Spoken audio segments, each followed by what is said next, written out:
Please.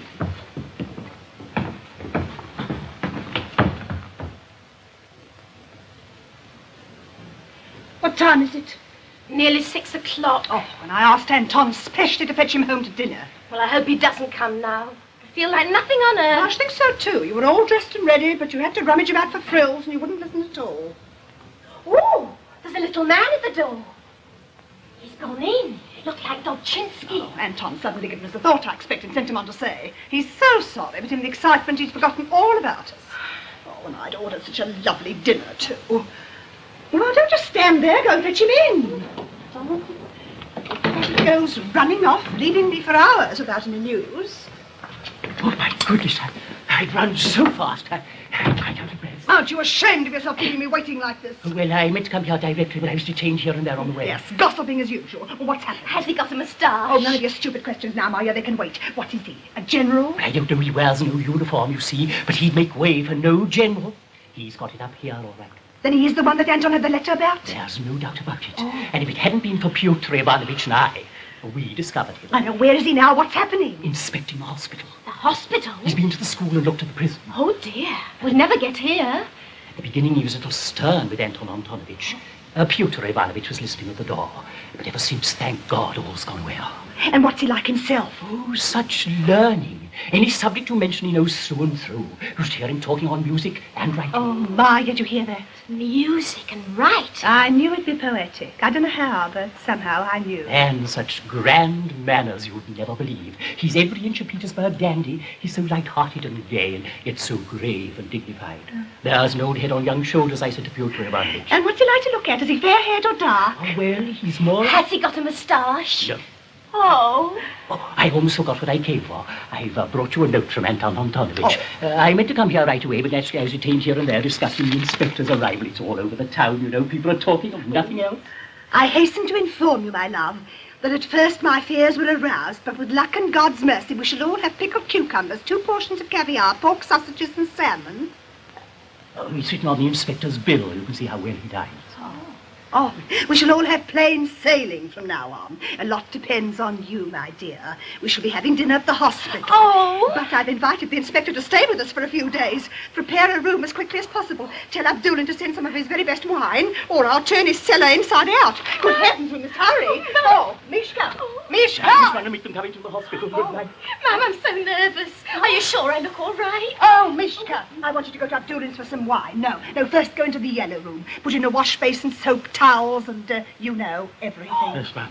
There's someone at the door. The man with a trunk on his That'll back. be his luggage. Oh, look, his trunk. Clothes he must have. He probably changes 3 and 4 times a day. Oh, man, are you sure I look all right? Oh, yes, of course. Oh, dear, look at my hair. It's dreadful. I do think you should have worn your primrose dress. Or the flowered one. Nonsense. With both of us in pink, he'll think we look like sisters. This way, old man. Follow me. Yeah, wait a bit. Let me get me breath. Oh, an empty belly makes everything seem heavier. Tell me, when is the General arriving? General? Oh, no. I'll keep my ears open. Oh, I can see you're a clever fellow. You get me something to eat. How about some cabbage broth, meat pie and pudding? Oh, I feel stronger already. Here, catch hold of me.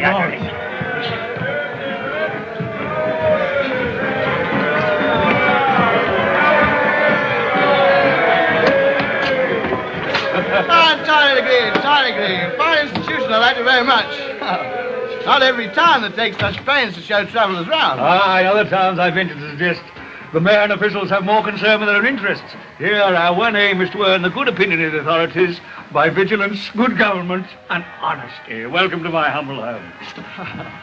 Well. That was a very good dinner we had. I quite overate myself. Tell me, do you always eat like this here? Oh, no, we can't afford to eat anything but the plainest of foods. Oh, no, we ordered the dinner especially for you. Really? Tell me, what was the name of that fish we had again? Codfish, sir. Codfish. Delicious. A most delicate flavour. Where was it we dined? Was it the hospital, wasn't it? Yes, my hospital. Yes. Where all those beds were. I didn't see many patients. Oh, they all recover so quickly. They come in with the most incredible diseases, and we cure them just like that. Yes. I was talking to one of the patients, and once again... Welcome to my humble home.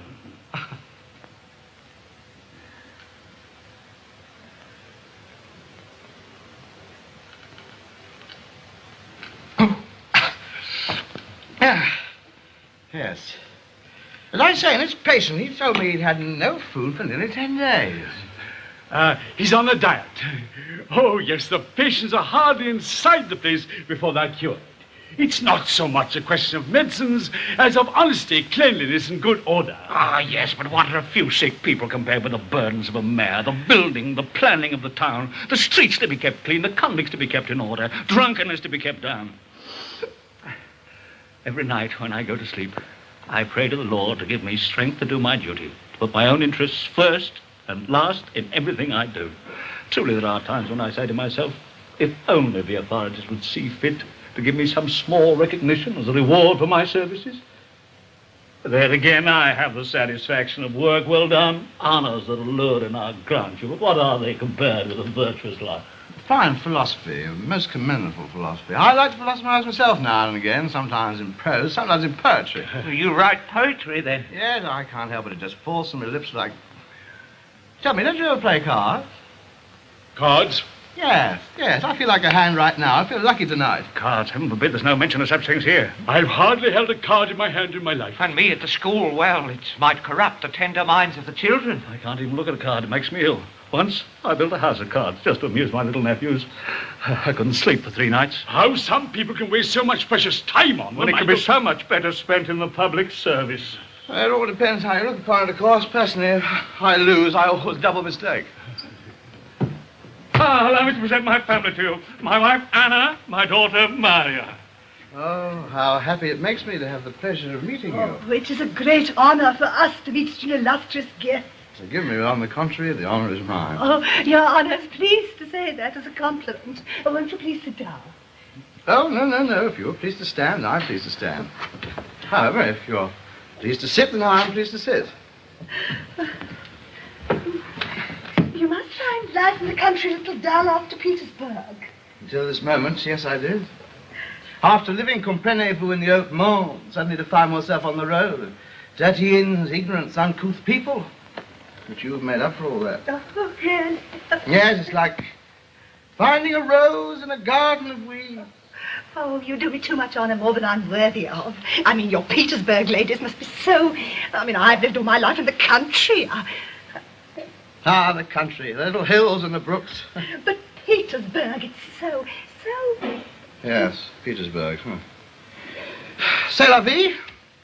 Perhaps you're thinking I'm just a copying clerk. But you're quite wrong, you know, I'm much more than that. I'm on very friendly terms with the chief of my department. He often comes in my office, claps me on the back, and says, "Come on, old man, let's go out to dinner." And I pop into the outer office and tell him what to be getting on with. There's a man there who does nothing but write letters for me, all day long writing letters. The cost of the ink alone will keep a family afire. Please do sit down. I never stand on ceremony. As a matter of fact, I do my best to pass unnoticed. It's quite impossible, of course. Wherever I go, the word goes around. There goes Ivan Alexandrovich. One night I was mistaken for the commander-in-chief himself. Well, I'm like that. It's my bearing, you see. I've tried to stoop and put him a collar up, but it's no use at all. I just stand out. It's just me, I suppose. Oh, well, I never. It's such a nuisance sometimes, when after all, one never has any privacy. Oh, yes, of course. I mean, there are times when one doesn't want other people around. Yes, of course, I'm great friends with all the pretty young actresses, of course. Oh. Yes. Of course, I've written 1 or 2 trifles for the theatre. I know all the great authors, Pushkin and I are great friends. Whenever I see him, I say, "Hello, Pushkin, old boy, how goes it?" And he shouts out, "Bearing up, old boy, bearing up." He's a great character. Oh, so you're right. I love it. It must be wonderful to be an author. Yes, it is quite fun. Of course, it's only a sideline with me, you know. I've done all that keen, but they keep begging me, "Write us another play, old boy. We badly need another success." And I say, well, why not? I'm not doing anything else tonight, so there we are. Voila, another little masterpiece. Everybody's always so astounded. That's what beats me, but ideas and thoughts come tumbling out of me. And do you write novels, too? Oh, yes. You may have read my latest one. Yuri Miloslavsky. Yuri Miloslavsky? Yes, I read that one.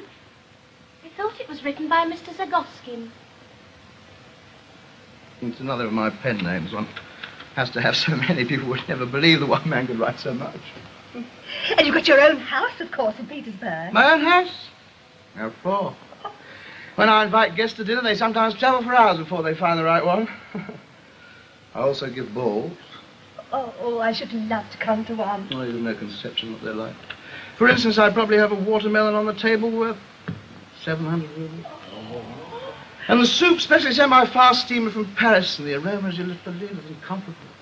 After the time we're bored with dancing, dress, we make up for whist. The foreign minister, the French ambassador, the German ambassador, and myself, of course.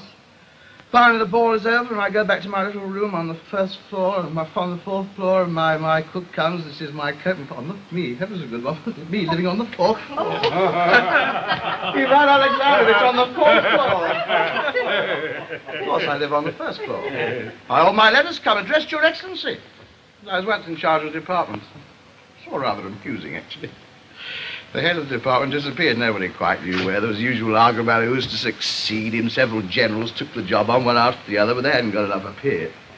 Anyway, of course, in the end, they came down to me, but I said, I don't want to do it. I'm not interested. And they asked me again and again and again, all the time, more messages. What a state of affairs, to be sure. Finally, I relented. After all, it may have come to the ears of the Tsar. So be it. I said, I accept, but I said, you better watch out, because I've got eyes in my head. You know, I went through that department like an earthquake. Everything shook and trembled like a leaf. Oh, I'm not joking. I'm not joking. I gave them all a proper tongue lashing. Yes. They even put the fear of God in the Privy Council, absolutely, but I'm like that. I tell them where they get off. I said, I see everything, I hear everything, and I go everywhere. Every day I go to the Winter Palace. Tomorrow I'll be made a field marshal. What is it? What is it? Your Excellency. Speak up, man, speak up. Your Excellency, your room is ready if you care to lie down. Lie down? Rubbish. Well, perhaps I will lie down. Which way is it? Through there. Okay.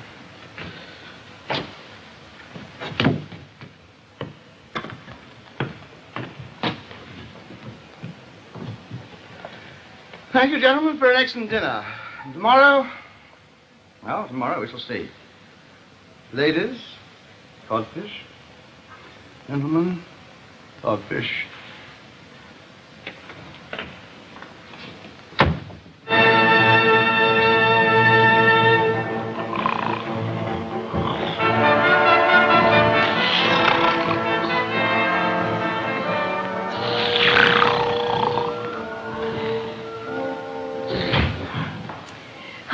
What a glorious morning it is. Oh, what a glorious evening it was. Oh, such grace and such delicacy in the way he kept looking at me. It was doing it on purpose, just to make me jealous. Oh, you foolish child, what do you know about men such as he? He immediately took to me because I was the only one who wasn't timid in his presence. I simply saw in him a cultured, well-born man of the world. His rank didn't disturb me in the least. You didn't notice the peeps he kept stealing at me while he was talking to you? Oh, God give me strength by no should he pay attention to you, a mere child. Well, I like that. You're nearly old enough to be his mother. Any more remarks like that, my girl, and I'll send it to your aunts for the rest of his stay. Dad was up early this morning for a change. Oh, I know. He didn't sleep a wink all night. Kept muttering about the tradespeople. Something about a rope round his neck. I don't know, he's been out inspecting the streets since 6 o'clock. Oh, here he comes now. What the devil? Am I going to sleep? But I tell you only half an hour ago. You told us not to leave our post. For any reason whatsoever. I didn't mean you were to go to sleep. Supposing those cursed tradespeople were to come here now, they could walk right into him. Now stay awake. And if anybody comes with any kind of a petition, or even looks as if they might want to present a petition, throw him head first down the street, like that. Understand? Yes. Shh. Wake him up. Let him sleep as long as possible. Shh.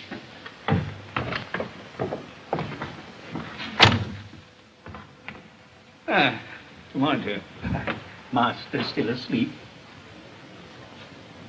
Having enough to eat? Tell me, what's your master like? Is he stern? Doesn't like finding fault? Well, he likes things well run. He likes being well received and entertained. And he's always very concerned about how I'm treated. And whenever we've stopped at a place, he always asks, have they looked after you well, Yossi? If I say yes, he's pleased. But if I say no, oh. Is there anything else you'd like to eat? Not at the moment, perhaps later. Yes, of course. Anything you want, just ask. In fact, take it if you wish. Should you wish to buy anything during your stay here? Oh, thank you, sir. God keep you in good health. Yes, well, I want two things to set in order. Being a mayor, you understand, there's always so much to do. And don't forget, anything you want, just help yourself.